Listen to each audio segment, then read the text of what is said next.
नाही ना. अगं अक्षरा पूर्वी असं करायचे नाही. जे घडतंय ना ते सगळं सांगायची. पण लग्न झाल्यापासून असं का करते ना काही कळतच नाही. काही सांगत नाही, काय घडतंय ते कळवत नाही. कुठलीही मुलगी गळ्यापर्यंत आल्याशिवाय सासरी त्रास होतोय हे माहेरी सांगत नाही हो. अगं पण मी म्हणतो गळ्यापर्यंत येऊच का द्यायचं. अहो माहेर त्यांना त्रास होऊ नये म्हणून सांगत नाहीत त्या. बरोबर आहे तुझं, पण अन्याय करणंच असा गुन्हा आहे ना, तसा अन्याय सहन करणं हा सुद्धा गुन्हाच आहे ना. हे बघा, संसारामध्ये सहन करणं हा गुन्हा राहत नाही, तो समजूतदारपणा होतो. आणि समजून घेण्यामुळे संसार, कुटुंब, नाती हे सगळं टिकतं. आणि तुम्हाला माहितीये ना आपली अक्षरा कशी धीराची आहे, खंबीर आहे. ती कधीही हार मानत नाही, माहितीये ना तुम्हाला. ते आहेच ग. अगं अक्षू सगळ्या संकटातून मार्ग काढतेच, पण त्या दिवशी इरानी सांगितलंय ना तेव्हापासून जरा जास्त भीती वाटते ग. आणि मकर संक्रांतीच्या दिवशी मी अक्षूला सोडायला गेलो होतो ना, तेव्हा मी जे काही अनुभवलंय, जे काही बघितलंय, तेव्हापासून त्या माणसांवरचा विश्वासच उडालाय माझा. मलाही इरू सांगून गेल्यापासून खूप भीती वाटते हो. अहो, तर भुवनेश्वरी मॅडम आपल्या अक्षूला काही करणार तर नाहीत ना. आजची तिची भेट तिच्या जीवावर तर बेतणार नाही ना. सतत माझं मन खातं. इराने त्या दिवशी सांगितलं नसतं ना तर एवढा घोर तरी लागला नसता माझ्या जीवाला. काही होणार नाही आपल्या अक्षराला. हे बघ, इतका नकारात्मक विचार करू नकोस विद्या. अहो मी जाणून बुजून करतेय का? या अशा परिस्थितीमध्ये असे नकारात्मक विचार येतातच. काय करू? मग मनाला समजाव की असे विचार करायचे नाहीत. हं? आणि अक्षराला पुन्हा फोन लाव.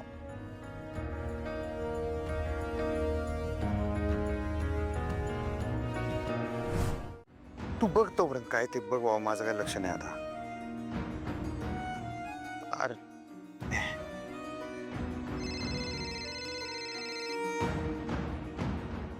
हा बोल आजीपती. हे अजय काय का सगळं ओके ना? ठीक आहे ना सगळं? काय काय काय काय अपडेट काय? हा का काय झालं? असं काय विचारतोयस? अगं आई साहेब काय आल्या काय घरला? नाही, अरे मी केव्हापासून तिचीच वाट बघतीये बघ. त्यांचा काय फोन बिन? नाही ना, म्हणजे मी फोन केलता पण तिनं उचलला नाही. मी बी केला होता, माझा बी काय फोन उचलत नाही. काय करावं काय कळना, तिकडं काय चाललं. मावशी गेली असं नव्हतं त्यांच्या सगळं. मावशीला करतो, थांब मी फोन मावशीला करतो. भोई भोई एकटीच गेलीये. होय काय? मग बरं मला सांग, त्या कुणीकडे भेटणार आहेत काय, असं काय बोलले होते तुला? नाही, काय सांगितलं नाही. फक्त सुनबाईला भेटायला जाते म्हणून सांगितलं. ती केव्हा काय सांगते काय? हा, काम पुरं झाल्याशिवाय ताकास तूर लागू देत नाही ती. ठाव आहे ना तुला? हे झालं माझं बी विचार करून करून डोसकं नाही नुसतं असं भिरकिडे झाल्यावर झालंय. माझं बी तेच झालंय बघ. कशात लक्ष लागणं झालंय बघ. आता आई अंबाबाईकडे एकच मागणं आहे, समजा कसं व्यवस्थित होऊ दे, कोणाला काय त्रास नको. सुनबाई घरला परत लवकर येऊ दे बाबा. असंच होऊन दे. बरं ऐक ऐक बाबा, ऐक तुला काय कळलं तर मला पडदेशी फोन कर. होय होय कळवते. नाही, तुला बी फोन आला तर मला बी कळव. हा कळवतो मी. चल ठेवतो आता. हा. आमच्या सुनबाईने आम्हाला नीट समजावून सांगितलं, तेव्हा आम्हाला कळलं की तुम्ही हायसा म्हणून शाळेचा कारभार एवढा चांगला चाललाय. आता इथून पुढं आमच्याकडनं तुम्हाला कोणता बी त्रास होणार नाही.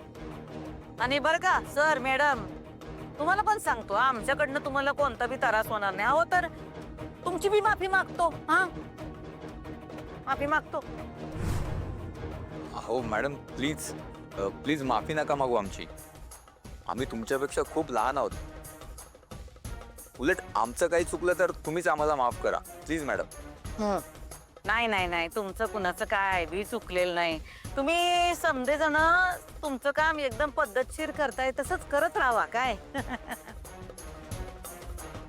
ओ फुलपगारे, तुम्ही आम्हाला माफ केलं असं समजू शकतोय का आम्ही? मॅडम हो, असं काय करता? मी कोण तुम्हाला माफ करणार आहे? प्लीज असं माफी वगैरे मागू नका. सुनबाई, आता तुम्हीच सांगा यांना आम्हाला माफ करायला. कवा जर नाही यांच्या बोरं असे हात जोडून बसलोय आम्ही. आणि सर तुमचं काही म्हणणं असेल तर ते सांगा मॅडमना स्पष्टपणे. मॅडम माफी वगैरे मागण्याचा काही प्रश्नच नाही आहे. तुम्हाला जे योग्य वाटलं तेच तुम्ही केलं ना. नाही, म्हणणं एवढंच आहे की प्लीज शाळा बंद करू नका. हे बघा, मी तुम्हाला वचन देतो की थोड्या बजेटमध्ये मी सगळं व्यवस्थित मॅनेज करीन. यापुढे तुम्हाला कुठलाही त्रास म्हणून होणार नाही, पण माफी वगैरे मागू नका प्लीज. ठीक आहे फुलपगारे, तुम्हाला काही फंड लागणार असला तरी एकदम मागू नका. हा, आम्हाला आधी कल्पना द्या, म्हणजे कसं आम्ही जरा काहीतरी व्यवस्था करू. हा, काय सुनबाई, समजा तुमच्या मनाप्रमाणे चाललंय ना. मॅडम, यावेळेला शिक्षकांचे पेमेंट्स खूप उशिरा झाले होते, तर एवढीच मागणी आहे आता की सगळ्या शिक्षकांचे पेमेंट्स इथून पुढे वेळेत व्हा. ठीक आहे, तुमची ही मागणी पण आम्ही पूर्ण करू काय.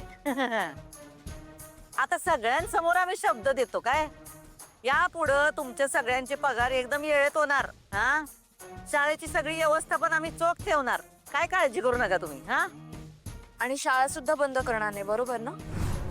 आता ते सांगितलं की आम्ही तुम्हाला. पण मॅडम, स्टाफ पण आहे इथे, तर त्यांनाही सांगा ना प्लीज.